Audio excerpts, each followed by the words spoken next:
The ink on the paper was still wet, smeared slightly by a single teardrop that fell from Annie's cheek. Across the mahogany table, her husband refused to meet her eyes, and her mother-in-law held a glass of champagne, smiling as if she'd just won the lottery. They thought they were discarding a worthless, penniless burden. They thought they were throwing trash out into the snow on Christmas Eve. But as Annie Vance signed away her marriage, she wasn't just signing a divorce decree. She was signing their death warrant. Because the Harringtons didn't know who she really was. They didn't know that the woman scrubbing their floors was the sole heiress to the Sterling Empire. And by the time the snow settles, they're going to wish they had never learned her name. The Harrington Manor sat atop the highest hill in Aspen, a sprawling architecture of stone and timber that screamed old money, even if the bank accounts were secretly starting to whisper debt. Outside, the snow fell in thick, silent sheets, blanketing the world in white. Inside, the house smelled of pine needles, expensive wax candles, and the roast goose Annie had been basting for 6 hours.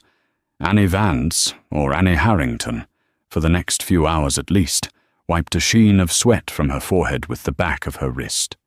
She was wearing a simple grey dress, one she had bought at a thrift store 3 years ago.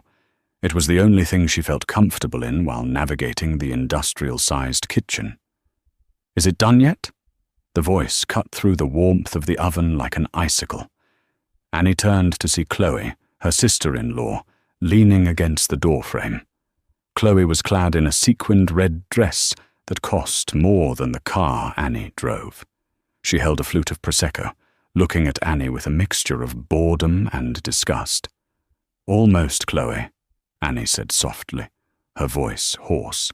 She had been up since 4:00 a.m. prepping the house for the Christmas gala. The goose just needs 10 more minutes to rest. Well, hurry up. Mother is getting impatient, and you know how she gets when her blood sugar drops. She starts looking for someone to bite. Chloe giggled, a sharp, unpleasant sound, and turned on her heel, her heels clicking aggressively on the marble floor. Annie let out a breath she didn't know she was holding. Just get through tonight, she told herself.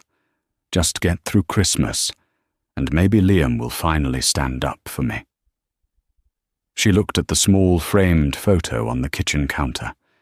It was of her and Liam, taken 3 years ago when they met at a coffee shop in Seattle. He had been charming then, seemingly humble, a man trying to make his own way outside his family's shadow. She had fallen for him hard. She hadn't told him about her father. She wanted to be loved for herself, not for the billions attached to the name Sterling. What a mistake that was, she thought bitterly. As she carried the heavy platter into the dining room, the conversation died instantly. The dining room was a masterpiece of intimidation. A 20-foot Christmas tree sparkled in the corner, laden with crystal ornaments. At the head of the table sat Victoria Harrington, the matriarch. She was a woman who wore diamonds to breakfast and judged people by the threading count of their shirts. To her right sat Liam, looking handsome in his tuxedo, but small. His shoulders were hunched, his eyes fixed on his empty plate. "Finally," Victoria sighed, checking her platinum Cartier watch. "I was beginning to think you were slaughtering the bird yourself, Annie." "I'm sorry, Victoria," Annie murmured, placing the platter down. "I wanted to make sure the glaze was perfect." "It smells adequate," Victoria sniffed. She didn't look at Annie. She never really looked at her. She looked through her, as if Annie were a smudge on a window pane. "Sit down. Don't hover. You look like a waitress." Annie took her seat next to Liam. She reached for his hand under the table, desperate for a squeeze, a sign of solidarity. Liam's hand was limp. He pulled it away after a second to reach for his wine glass. Annie's heart cracked a little more. "So," began Richard, Liam's father, a man who had never worked a hard day in his life, but spoke with the authority of a war general. Liam, have you spoken to the investors about the merger? Not on Christmas Eve, Dad, Liam mumbled.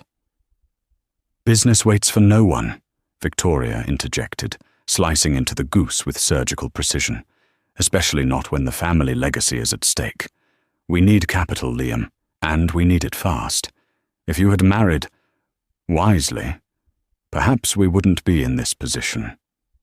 The silence that followed was deafening. Annie stared at her plate, her appetite gone. This was the usual script. Annie was the anchor dragging them down. Annie was the nobody from nowhere, with no dowry, no connections, and no pedigree. The goose is dry, Chloe announced, dropping her fork with a clatter. It's actually quite moist, Annie defended quietly. Don't contradict my daughter, Victoria snapped. If she says it's dry, it's dry. Perhaps if you had grown up with a refined palate, you'd know the difference.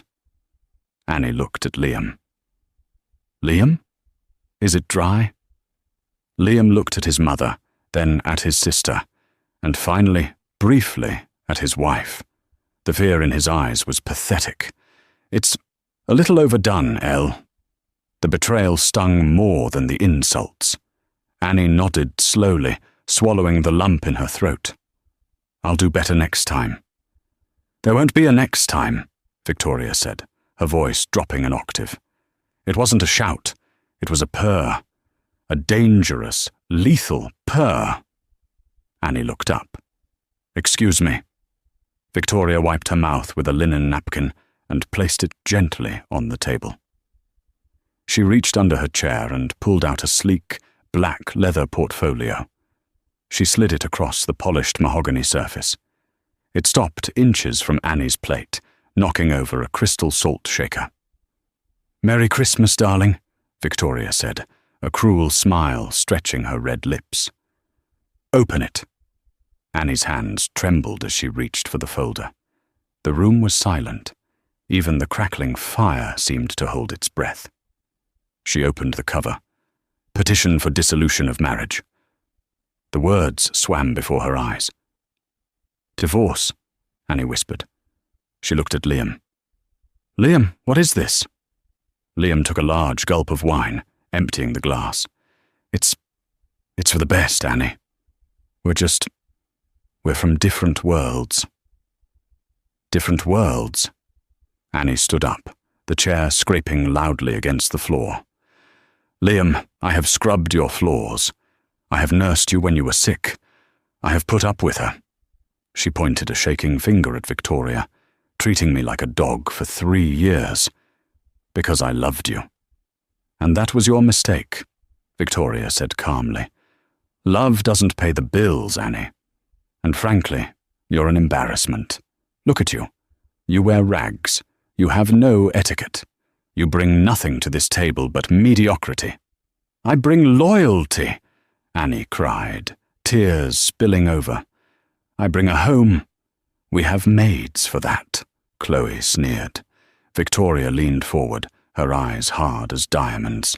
Listen to me, you little gold digger. We know you only married him for the Harrington name.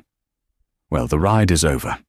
Liam has an opportunity, a marriage arrangement with the daughter of the oil baron in Texas, a real match, someone with class, someone with money.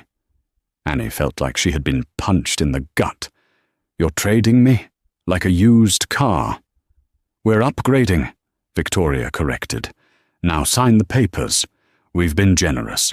We're offering you a settlement of $10,000. That should keep you in cheap polyester for a year. $10,000. It was an insult. It was less than Victoria spent on handbags in a month. Annie looked at Liam one last time. Liam, look at me. Tell me you want this. Tell me to my face that 3 years meant nothing. Liam finally looked up. His eyes were wet, but his jaw was set in a line of weak determination dictated by his mother. Just sign it, Annie. Please, don't make a scene. It's over. Something inside Annie broke. But it wasn't a break that left her shattered. It was the breaking of a dam, the breaking of a chain. She looked at the papers. Then she looked at the Harringtons, the snobbish mother, the cruel sister, the spineless husband.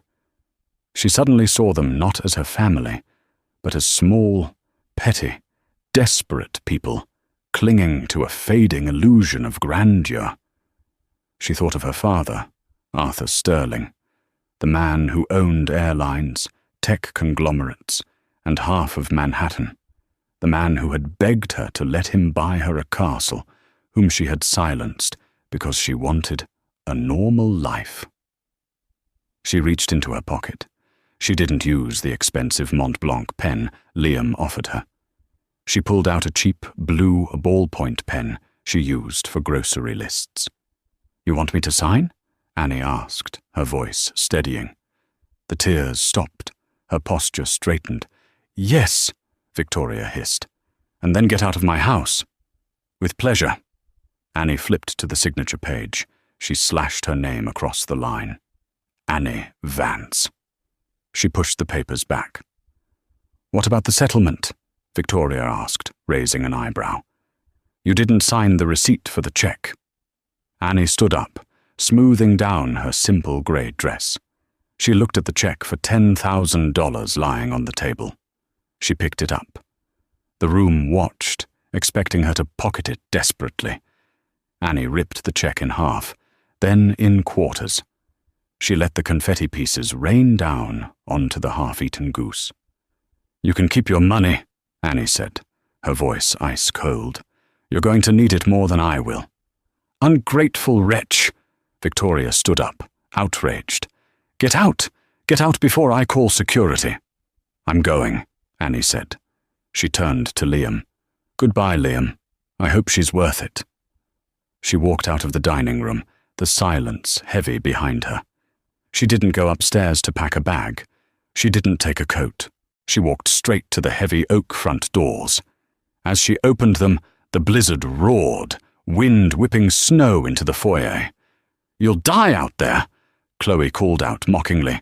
"She'll be back in 5 minutes, begging to sleep in the garage." Annie stepped out into the dark, freezing night and slammed the door shut, sealing her past behind her. The cold bit into her skin instantly, but she didn't feel it. Adrenaline was coursing through her veins. She walked down the long, winding driveway, the snow crunching under her thin shoes. She reached the end of the estate gates, shivering violently now. The road was empty, pitch black. Suddenly, 2 blinding beams of light cut through the darkness. A vehicle was approaching. It wasn't a taxi, it wasn't a bus, it was a convoy. 3 black SUVs, massive and armored, rolled to a stop in front of her. The lead car, a Rolls-Royce Phantom, idled quietly. The back door of the Rolls-Royce opened. A man in a pristine suit stepped out, holding a large umbrella. He didn't care about the snow ruining his Italian leather shoes. He rushed to Annie, shielding her from the storm. "Miss Sterling," the man said, bowing his head respectfully. "We have been waiting for your signal." Annie looked back at the Harrington Manor, glowing warmly on the hill. "Take me home, Alfred," she whispered. "I'm done playing house." "Your father is on the line, miss," Alfred said, handing her a satellite phone as he guided her into the heated leather back seat of the car. Annie took the phone. "Daddy!" A deep, booming voice crackled on the other end, trembling with emotion. "Annie? Is it done? Did they hurt you?" "It's done," Annie said, her voice hardening. "They signed the divorce. I'm free." "And what do you want to do now, my dear?" "You know the merger meeting with Harrington Enterprises is scheduled for January 2nd. I can cancel it. I can crush them from afar." Annie looked at her reflection in the darkened window. She didn't see the housewife anymore. She saw a Sterling. "No," Annie said. "Don't cancel it. I want to handle the merger personally." "You?" "Yes," Annie said, a dark smile touching her lips. "They wanted a merger with Sterling Industries. They wanted new management. I think I should give them exactly what they asked for." The Rolls-Royce pulled away, disappearing into the white night, leaving the Harringtons celebrating their victory, unaware that the executioner had just left their building. The interior of the Rolls-Royce was a sanctuary of silence and warmth, a stark contrast to the freezing wind that had just bitten through Annie's thin coat. As the car glided down the mountain, the partition slid down. "We are heading to the private airfield, Miss Annie," Alfred said, his eyes checking the rearview mirror to ensure no one was following. "The Gulf Stream is prepped for departure to New York. Your father insisted on the city. He says he wants you back in the fortress." Annie nodded, leaning her head against the cool glass. "New York is fine. I need to remember who I am." 20 minutes later, the car pulled directly onto the tarmac, where a sleek, silver jet waited. The Sterling crest, a roaring lion, emblazoned in gold on the tail. As Annie stepped out, the crew was already lined up, heads bowed. "Welcome back, Miss Sterling," the captain said. For 3 years, she had been Annie the orphan, Annie the waitress, Annie the burden. Hearing her real name was like breathing pure oxygen after holding her breath underwater. She boarded the plane. Sitting in one of the cream leather armchairs was a man who looked like he had been carved out of granite and grief. Arthur Sterling stood up immediately. He was a giant of a man, known for hostile takeovers and ruthlessness. But as he looked at his daughter, his eyes were rimmed with red. "Ely," he choked out, using her childhood nickname. Annie collapsed into his arms. The tears she had held back in front of Victoria finally broke free. She sobbed into her father's expensive cashmere sweater, staining it with mascara and snot, and for once he didn't care about the dry cleaning bill. "I'm sorry, Daddy," she wept. "You were right. You were right about them." Arthur stroked her hair, his jaw tightening until a vein throbbed in his temple. "Shh. It's over. I promise you, Annie, I will burn their world to the ground. I will buy that mountain and turn their manor into a public restroom if you ask me to." Annie laughed through her tears, a wet, jagged sound. She pulled back and looked at him. "No, that's too easy. I don't want you to fight my battles, Dad. I want to fight them myself." Arthur studied her face. He saw the pain, yes, but beneath it, he saw the steel he had bequeathed her. "That's my girl. Now sit. Drink. Eat." A flight attendant appeared instantly with a tray of caviar, truffle fries, Annie's favorite comfort food, and a bottle of vintage Dom Perignon. "I have a team waiting at the penthouse," Arthur said, pouring her a glass. "Lawyers, stylists, and Dr. Orris. You look malnourished, Annie." "My God, did they feed you?" "I cooked the feasts, Dad. I usually lost my appetite by the time I was allowed to sit down." Arthur's glass cracked in his hand. He didn't even flinch as the champagne spilled over his fingers. Allowed? They treated the heiress of Sterling Industries like a scullery maid. "They didn't know," Annie reminded him. "That was the deal. I wanted to see if Liam loved me for me. I wanted a life where money didn't matter." "And you found out that for people like the Harringtons, money is the only thing that matters," Arthur said darkly. He handed her a fresh napkin. "Rest now. We land in 4 hours. When you wake up, Annie Vance will be dead. Annie Sterling returns." The penthouse on 5th Avenue was a palace in the sky. It occupied the top 3 floors of the Sterling Tower, overlooking a central park dusted with snow. The next 3 days were a blur of transformation. It wasn't just a makeover. It was a resurrection. Annie stood in front of a floor-to-ceiling mirror. The grey thrift store dress was in the incinerator. In its place, she wore a tailored emerald green power suit that cost more than the Harringtons' car. Her hair, previously pulled back in a messy bun to keep it out of the cooking, was now a glossy cascade of chestnut waves, styled by the best hairdresser in Manhattan. Her skin, dull from stress and harsh cleaning chemicals, glowed after days of spa treatments. But the biggest change was in her eyes. The meekness was gone. The desperation to please was gone. "The board of directors is assembling via video link in 10 minutes, Alfred announced, stepping into the room. "They are anxious. The rumor mill says the Harringtons are bragging about a merger. The stock prices are fluctuating." Annie turned, slipping a diamond ring onto her finger. Not a wedding ring, but the sterling signet, a heavy piece of gold that signified authority. "Let them brag," Annie said, her voice smooth and dangerous. "Alfred, pull the file on the Harrington debt." Alfred handed her a tablet. "It's worse than we thought. They are leveraged to the hilt. 3 mortgages on the Aspen Manor. The company, Harrington Logistics, hasn't turned a profit in 5 years.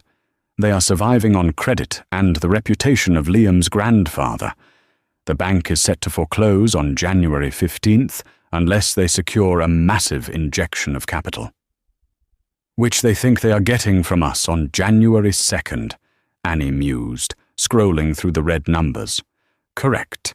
They believe they are meeting with Arthur Sterling to finalize a $50 million investment in exchange for 49% equity." "And the Texas girl?" Annie asked. "Jessica Thorne," Alfred replied, swiping to a photo of a blonde woman who looked like she was made of plastic and malice. "Daughter of Earl Thorne, the oil tycoon. The arrangement is purely transactional. Earl wants a foothold in Harrington Logistics shipping routes. Victoria Harrington wants Earl's money. Liam is merely the currency." Annie stared at Liam's picture in the file. He looked handsome, as always, but now she saw the weakness in his jawline. "He traded a diamond for a rock," Annie whispered. "Daddy," she called out as Arthur entered the room. "Is everything set for the meeting?" "The conference room in Aspen is booked," Arthur said, admiring his daughter. "I've told the Harringtons that, due to a family emergency, I cannot attend, but the new CEO of Sterling Acquisitions will be there to sign the deal." "Did you tell them the name of the CEO?" "I did not," Arthur grinned, a shark-like expression. "I told them the new CEO is a brilliant strategist who knows their company inside and out." Annie smirked. "I certainly do. I know which floorboards creak. I know which accounts they're hiding losses in. And I know exactly how much Victoria hates to lose." She walked to the window, looking out at the city lights. "Pack the bags, Alfred," Annie commanded. "We're going back to Aspen, but this time we aren't taking the service entrance." Christmas Day at Harrington Manor was usually a spectacle of excess, but this year a strange pall hung over the house. Victoria Harrington came down the grand staircase at 11 a.m., clutching her head. "Annie," she shouted, "coffee, and bring the aspirin." Silence greeted her. Victoria frowned, stopping at the bottom of the stairs. The foyer was still littered with pine needles from where the tree had been dragged in. The floor was dull. There was no smell of cinnamon rolls or roasting ham. "Annie!" she shrieked again. Then she remembered. "Useless girl," Victoria muttered, clutching her silk robe tighter. "Walked out on Christmas Eve. Good riddance." She walked into the kitchen. It was a disaster zone. The dirty dishes from the night before were piled high in the sink. Crusted gravy, half-eaten goose, wine stains. Annie hadn't washed a single fork before she left. "Oh, for heaven's sake," Victoria groaned. She pressed the intercom button on the wall. "Chloe! Liam, get down here!" Chloe appeared 10 minutes later, looking disheveled. "Why are you screaming? Where is breakfast? I'm starving." "The help has resigned," Victoria snapped, gesturing to the mess. "Make yourself some toast." "I don't know how to use that toaster. It burns everything," Chloe whined, opening the fridge. "And there's nothing in here, just raw ingredients. Annie didn't prep the brunch casserole." Liam walked in last. He looked terrible. His eyes were bloodshot, and he was still wearing the dress shirt from the night before, unbuttoned and wrinkled. He looked at the empty kitchen, the pile of dirty dishes, and felt a pang of something sharp in his chest. For 3 years the house had run by magic. He woke up to fresh coffee. His shirts were pressed. The fridge was stocked. He realized now, with a sinking feeling, that the magic was Annie. "She's really gone?" Liam asked, his voice hollow. "Don't sound so mournful, Liam," Victoria scolded, picking up a dirty mug, grimacing and putting it back down. "We cut the cancer out. Now we can heal. Have you called Jessica?" Liam rubbed his face. "I sent a text. She said she's in St. Bart's. She'll be here for the New Year's party." "Good. That gives us a week to get this place in order. We'll hire a catering service, a professional cleaning crew. None of that amateur nonsense Annie provided." "That costs money, Mum," Liam pointed out quietly. "Money we don't have until the Sterling deal goes through." "It will go through!" Victoria slammed her hand on the counter. "Arthur Sterling is a businessman. He sees the value in our legacy. The meeting is set for January 2nd. Once that check clears, we will be back on top. We'll renovate this kitchen for starters. It smells like poverty."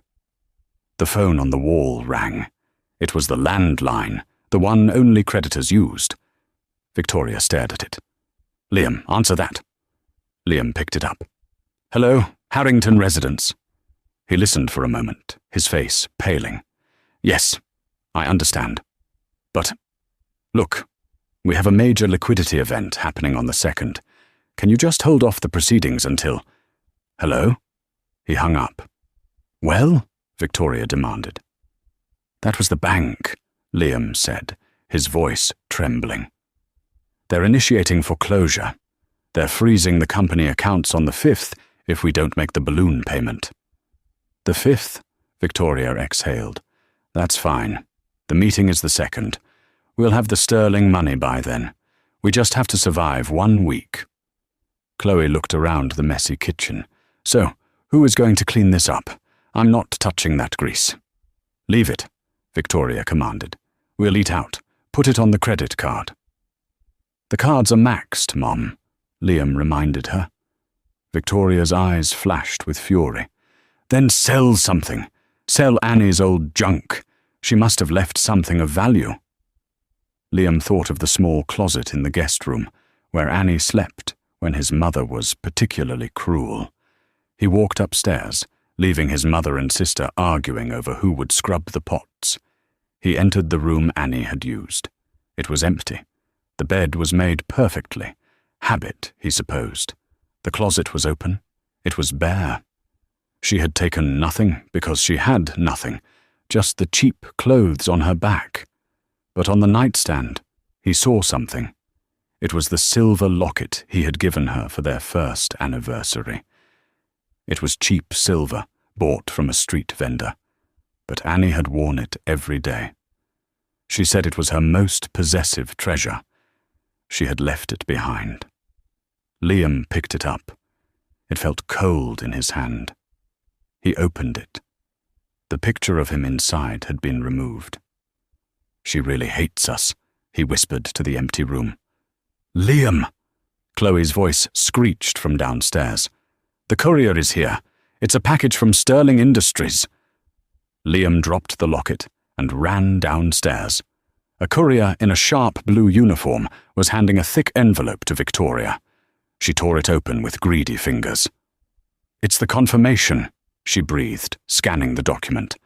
"Agenda for the Strategic Partnership Meeting, January 2nd, 10 a.m. Location, the Aspen Summit Center." "Does it say Arthur is coming?"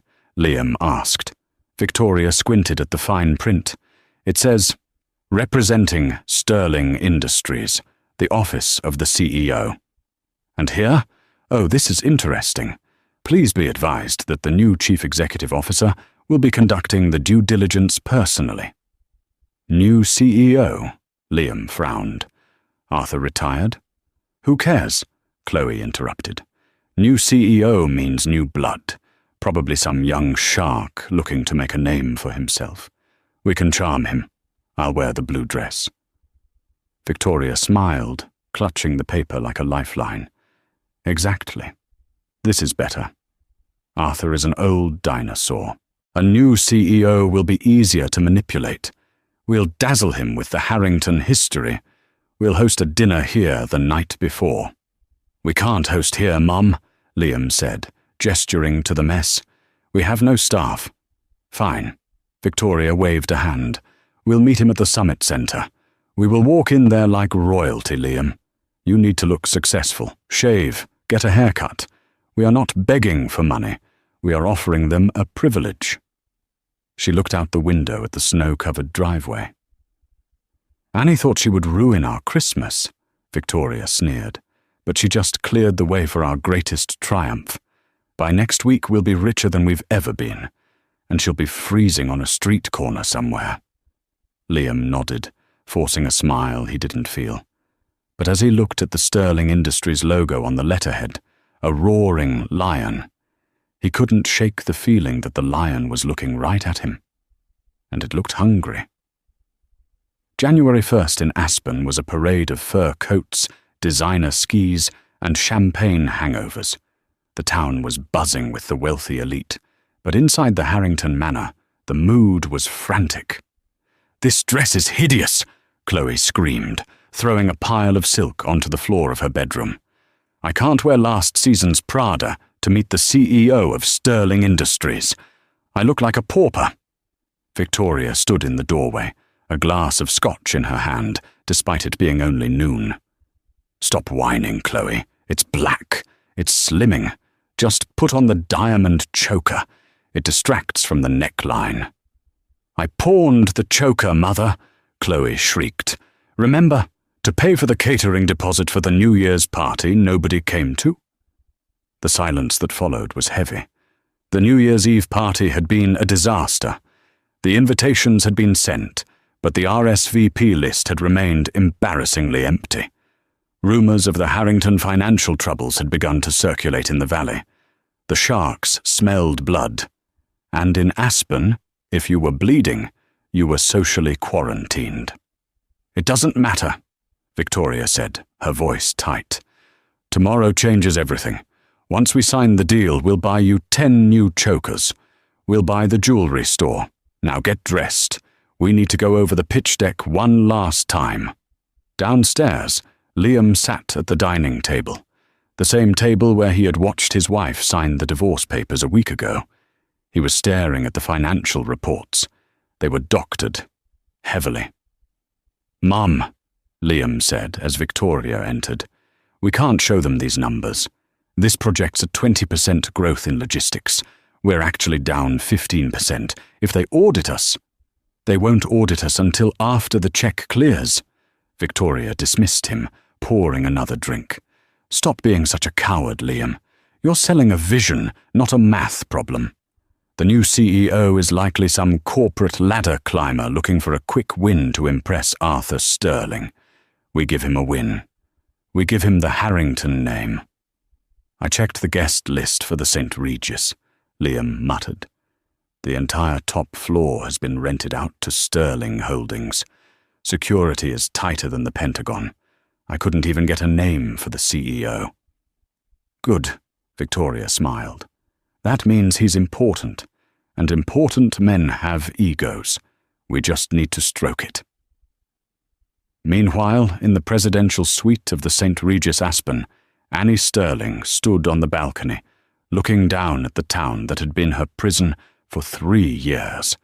She wore a cashmere robe, sipping hot tea with honey.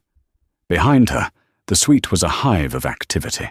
3 lawyers were reviewing contracts. A stylist was steaming a navy blue power suit, and Alfred was on the phone with the bank. "The foreclosure paperwork is ready, Miss Sterling," Alfred said, hanging up. "The bank has agreed to sell the Harrington debt to Sterling Industries effectively immediately. As of this morning, you are not just their potential investor. You are their primary creditor." Annie turned, a cold gust of wind catching her hair. Do they know? No. They still believe the bank holds the note. They think they have until the 15th. Perfect, Annie said. She walked back inside. And the background check on the warehouse operations? It's as you suspected, one of the lawyers piped up. We found the discrepancies. The Harringtons have been cutting corners on safety maintenance for 5 years to fund their lifestyle. The trucks are non-compliant. The insurance is void. If we expose this, the company isn't worth zero. It's worth negative millions in lawsuits. Annie nodded. She remembered the nights Liam would come home, complaining about ungrateful drivers who quit because the brakes were bad. She remembered Victoria laughing about saving money on mechanics to buy a new chandelier. They risked people's lives for Crystal, Annie whispered. Miss Sterling? The stylist held up 2 pairs of shoes. The Louboutins or the Jimmy Choos? The Louboutins, Annie said. The red soles. I want them to see red when I walk away. She looked at the clock. Less than 24 hours until the meeting. She felt a phantom ache in her chest, the ghost of the woman who used to love Liam. But then she remembered the goose. She remembered the $10,000 settlement. She remembered the cold snow against her face. Alfred, Annie said, make sure the conference room is set to 65 degrees. A bit chilly, miss. Victoria hates the cold. Annie smiled thinly. She says it makes her joints ache. I want her uncomfortable before I even say a word. The Aspen Summit Center was a fortress of glass and steel nestled against the mountains. The boardroom on the top floor offered a panoramic view of the slopes, a view that usually cost a fortune to enjoy. At 9:55 a.m., the Harringtons arrived. Victoria led the charge, wearing a vintage Chanel suit that had seen better days, draped in a fur coat that was slightly yellowing with age. Chloe trailed behind in the black dress, looking bored and scrolling on her phone. Liam brought up the rear, carrying the leather portfolio with the fraudulent documents. He looked pale. Remember, Victoria hissed as they entered the elevator. Confidence. We are the prize.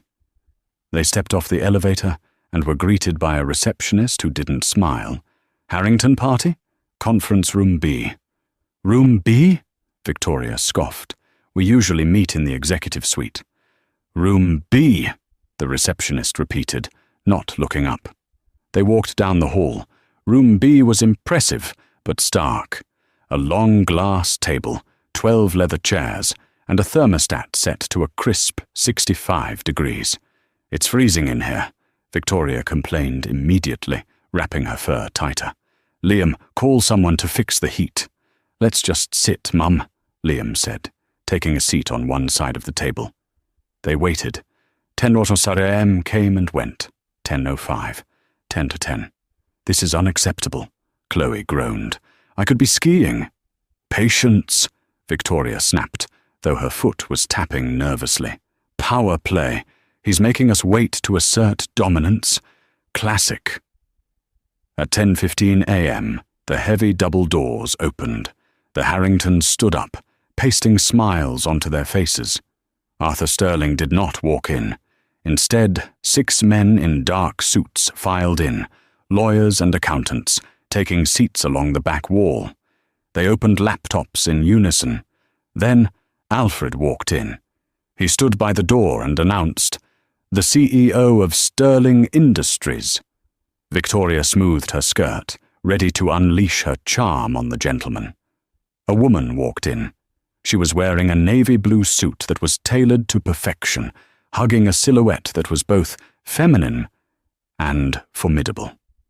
Her heels clicked with a rhythmic, terrifying precision on the hardwood floor. She carried no notes. She carried only a Mont Blanc pen, the very same model Liam had tried to give her to sign the divorce papers. She walked to the head of the table and turned. Liam dropped his portfolio. It hit the floor with a heavy thud. Chloe's mouth fell open, her phone slipping from her fingers. Victoria froze, her smile curdling into a mask of confusion and horror. "Good morning," Annie said. Her voice was different. It wasn't the soft, apologetic whisper of the kitchen. It was the resonant, commanding alto of the boardroom. "Please sit." "Annie?" Liam whispered. He blinked, sure he was hallucinating. "Annie, what are you doing here? Did you get a job as an assistant?" Victoria let out a sharp, hysterical laugh. "Oh, this is rich. Did you sneak in? Security. Get this trash out of here. We are waiting for the CEO." Annie didn't blink. She slowly pulled the head chair out and sat down. She clasped her hands on the table and looked Victoria dead in the eye. "I am the CEO," Annie said. "Don't be ridiculous," Victoria spat. "You're a cook, a nobody. Where is Arthur Sterling?" "Arthur Sterling is my father," Annie replied calmly.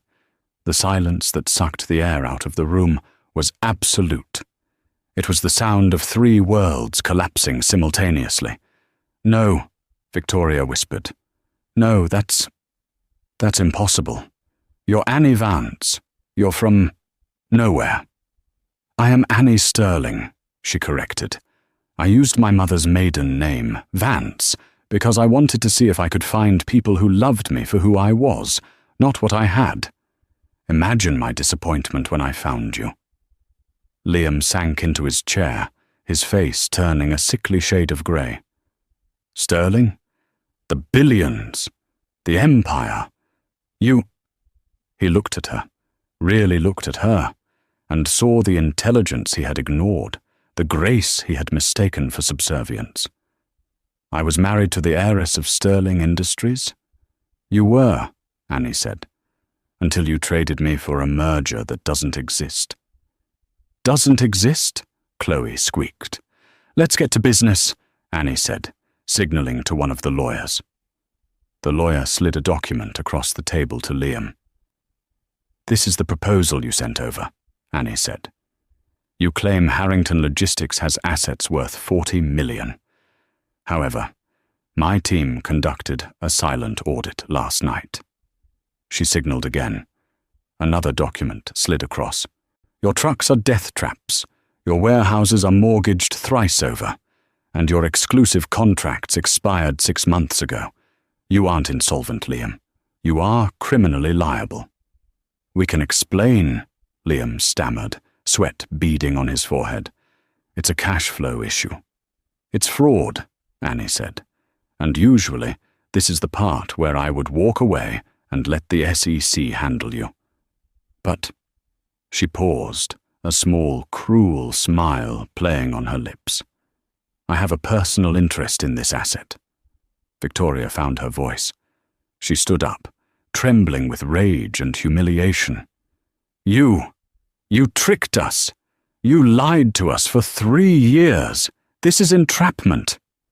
"I cleaned your toilets, Victoria," Annie said, her voice dropping to a growl. "I cooked your meals. I listened to you call me trash while I was holding the keys to your salvation in my pocket. You didn't need a merger. You just needed to be decent human beings. But you failed." Annie opened a folder in front of her. "Here is the situation. As of this morning, Sterling Industries has purchased your debt from the bank. We own the mortgages on the manor, the warehouse, and the logistics fleet." You own the house?" Chloe gasped. "I do," Annie said, "and I am calling the loan immediately." "You can't do that," Victoria shrieked. "We have rights. We need 30 days. "Read the fine print on the contract Liam signed with the bank," Annie said. "There is a change of control clause. Since the debt changed hands, I can demand full repayment within 24 hours. Unless—" "Unless what?" Liam asked, looking at her with the eyes of a drowning man. "Annie, please, I know you're angry, but we were husband and wife. There has to be some mercy." "Mercy?" Annie raised an eyebrow. "Did you show me mercy on Christmas Eve? Did you defend me when your mother called me a gold digger? You handed me a pen and told me to leave. She stood up. There is one option to avoid immediate foreclosure and bankruptcy prosecution, Annie said. A complete acquisition. Sterling Industries takes 100% control of Harrington Logistics. You, Victoria, and Chloe are removed from the board and stripped of all company assets. You leave with nothing. And me? Liam asked softly. You. Annie looked at him. You will stay on. Liam perked up slightly. I will? Yes, Annie smiled, but it didn't reach her eyes. As a junior dispatcher in the warehouse, minimum wage, night shift. I want you to see exactly how hard the people you look down on have to work. I won't do it, Victoria screamed. I will not be destitute. I am a Harrington. Then I will see you in court, Annie said, closing her folder. And I have better lawyers. By the time I'm done, you won't even have the vintage Chanel suit on your back. She turned to Alfred.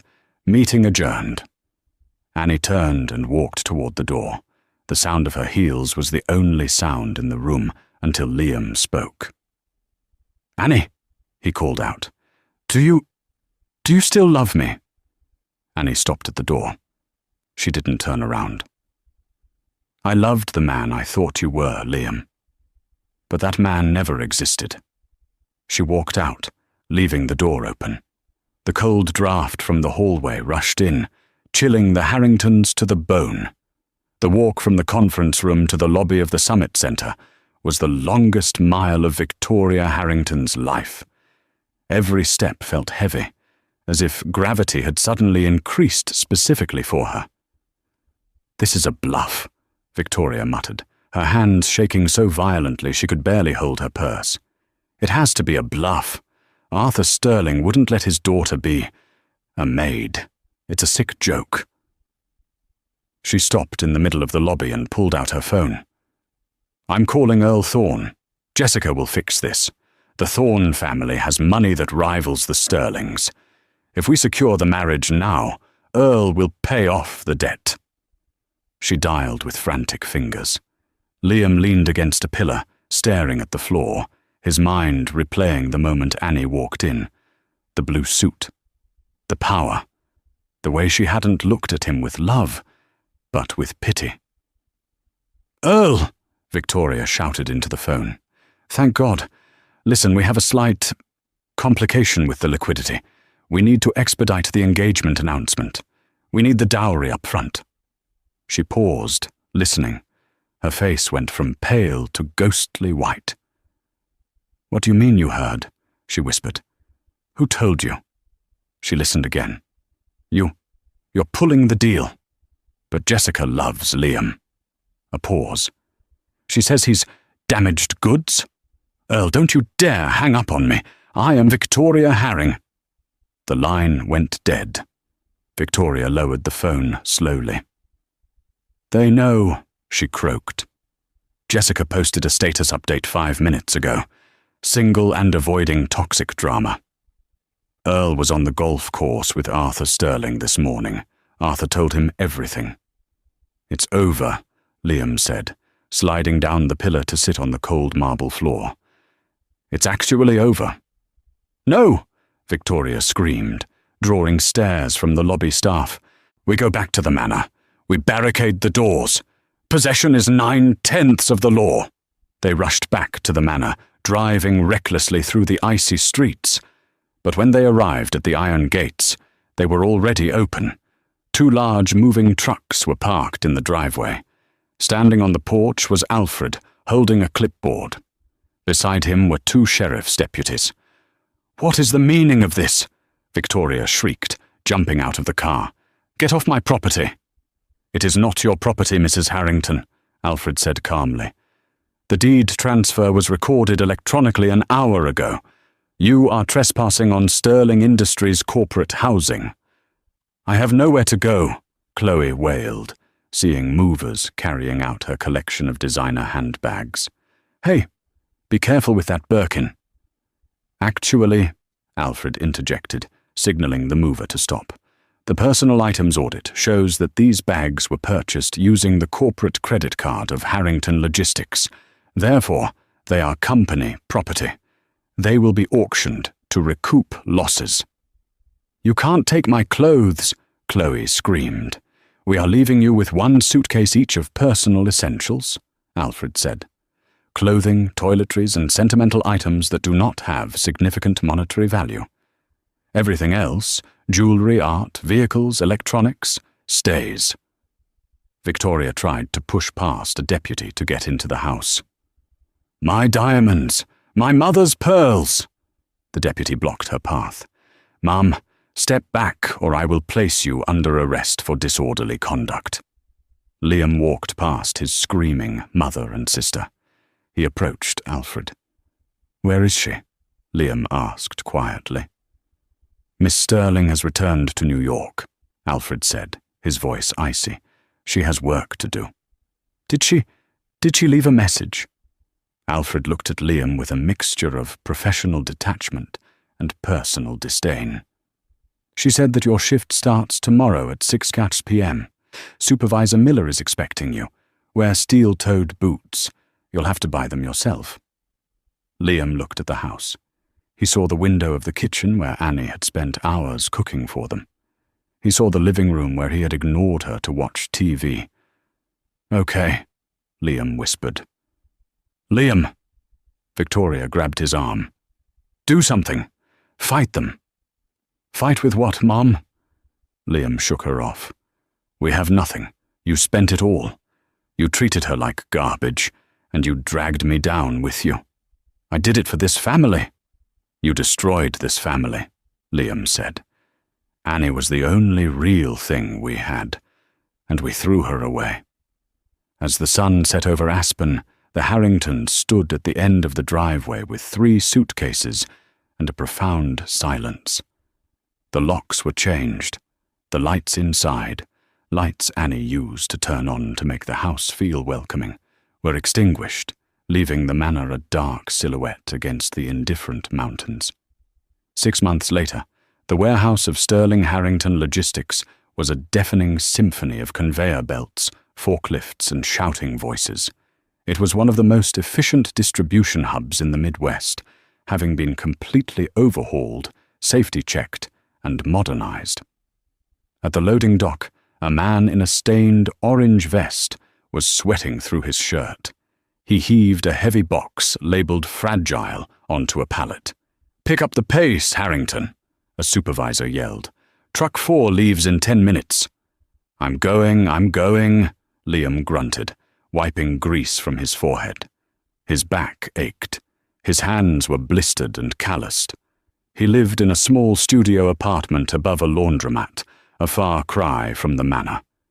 He took the bus to work. He ate sandwiches he made himself, badly. Every muscle in his body hurt, but strangely, his mind was clearer than it had been in years. There was no pretense here, no cocktail parties with people who hated him. Just the work. Suddenly, the warehouse went quiet. The conveyor belts didn't stop, but the shouting did. Liam looked up.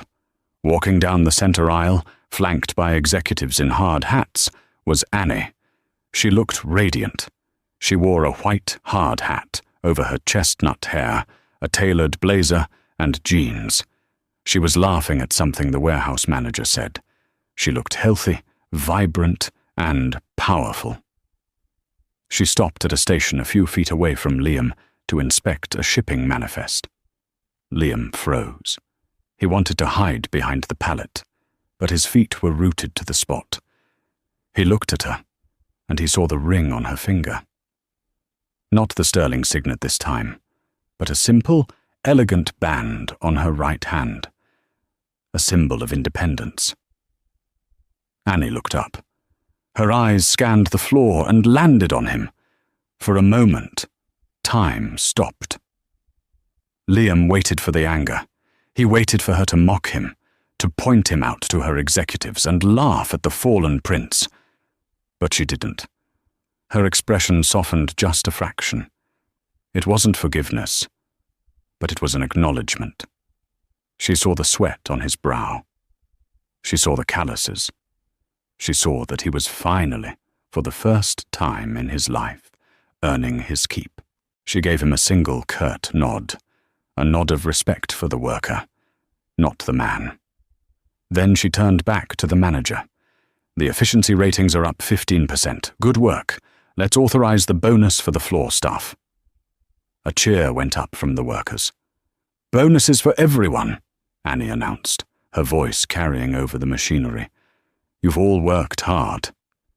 She turned and walked away, her heels clicking on the concrete, leading her team toward the exit. Liam watched her go. He felt a sting of tears in his eyes, but he blinked them away. Hey, Harrington, the supervisor barked.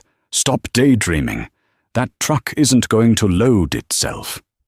Right, Liam said. He bent down and picked up the box. It was heavy, but he could carry it. Annie stood on the terrace of the penthouse, watching the snow fall on Central Park. It had been exactly 1 year since she signed the divorce papers. Inside, the party was in full swing. Arthur was holding court by the fireplace. Friends, real friends, were laughing and drinking. Alfred stepped out onto the terrace, handing her a glass of champagne. A toast, Miss Sterling? Annie took the glass. She looked at the city lights, millions of them shining in the dark. To what, Alfred? To freedom, Alfred suggested, and to the truth. Annie smiled. She thought of the girl who had scrubbed floors hoping for love. She didn't pity that girl anymore. She was proud of her. That girl had survived so the woman standing here could live. To knowing your worth, Annie corrected, clinking her glass against his. And charging tax. She took a sip, the bubbles crisp and cold. She turned her back on the cold night and walked back inside, into the warmth, into the laughter, into a life that was finally, truly, her own. And that is how Annie Sterling turned her darkest night into her brightest dawn. She learned the hard way that you can't buy love with servitude, and you certainly can't teach someone to value you if they are determined to see you as beneath them.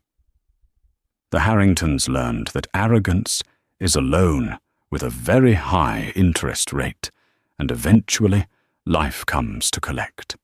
Annie didn't just get revenge, she got justice, and more importantly, she found herself. If you enjoyed this story of betrayal and sweet billionaire revenge, please hit that like button. It really helps the channel grow. Don't forget to subscribe and turn on the notification bell so you never miss a new story. What would you have done if you were Annie? Would you have given Liam a job or left him on the street? Let me know in the comments below. Thanks for listening, and I'll see you in the next video.